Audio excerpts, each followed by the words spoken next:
All right, so I am going to hit you all with the most memorable audition I've had in my entire life. And this was a really long time ago, and this is in regards to an audition for a gig that I never even booked, okay? So this was a really long time ago, like over 12 years ago, and I was auditioning for a show that was in the style of Tony and Tina's Wedding. So you had to be really good at improv, and they were looking for like charactery types, like real Brooklyn girls, Guidos, that type of thing, to fulfill these character roles.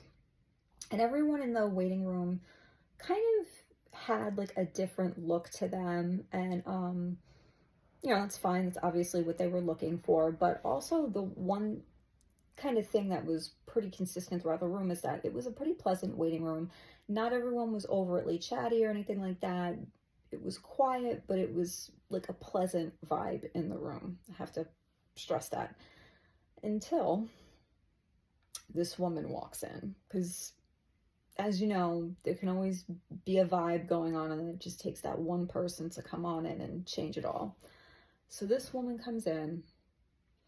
She's got a severe short haircut, bright red lipstick, giant eyelashes, and this black cocktail dress and character shoes. And her dress was just like something a real, like, you would just see like a real cabaret singer wear it. Like, this is someone you definitely would see in like your local piano bar, and her standard song is probably "And All That Jazz." That's what this woman looks like.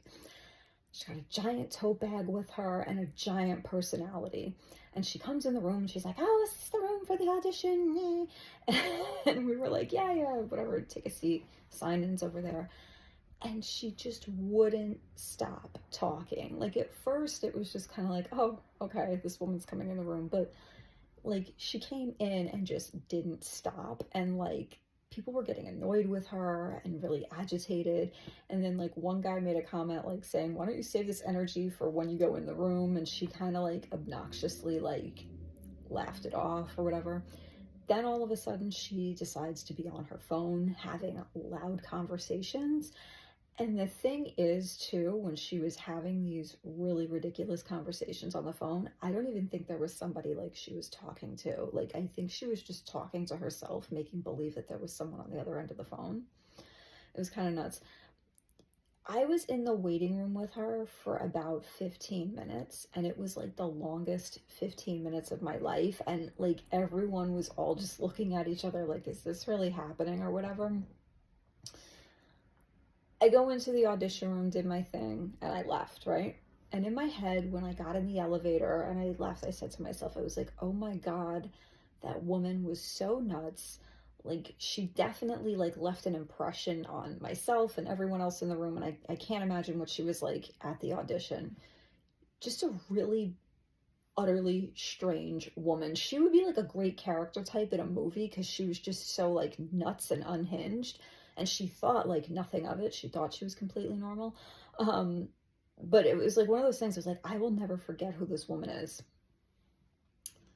Years after this audition, right,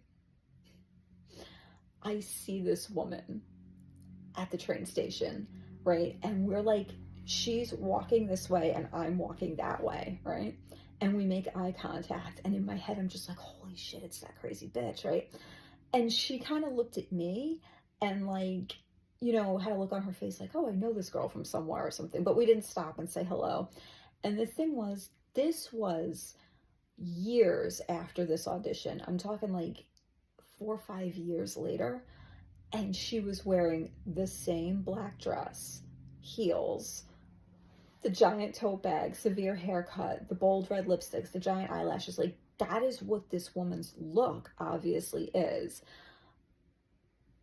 I don't know, maybe I'll randomly run into her again at some point, but yes, that is the most memorable audition I have had in my life, and that is because it was so ridiculous. So you can make an impression on people, that's for damn sure. Yeah, she is someone I'll never forget. I mean, she didn't do anything to me personally to like offend me or whatever, but she was just really bizarre. But yes, that is the most ridiculous and strangest audition I have ever been on in my life, just encountering that woman and then running into her on the subway years later. Um, and she was wearing the same ridiculous outfit. So let me know in the comments what has been, I can't even talk, what has been the most memorable audition for you? If you really have anything to, you know, note on it. Maybe you've ran into this woman before, I don't know. But yeah, do you have any crazy audition stories? Let me know in the comments.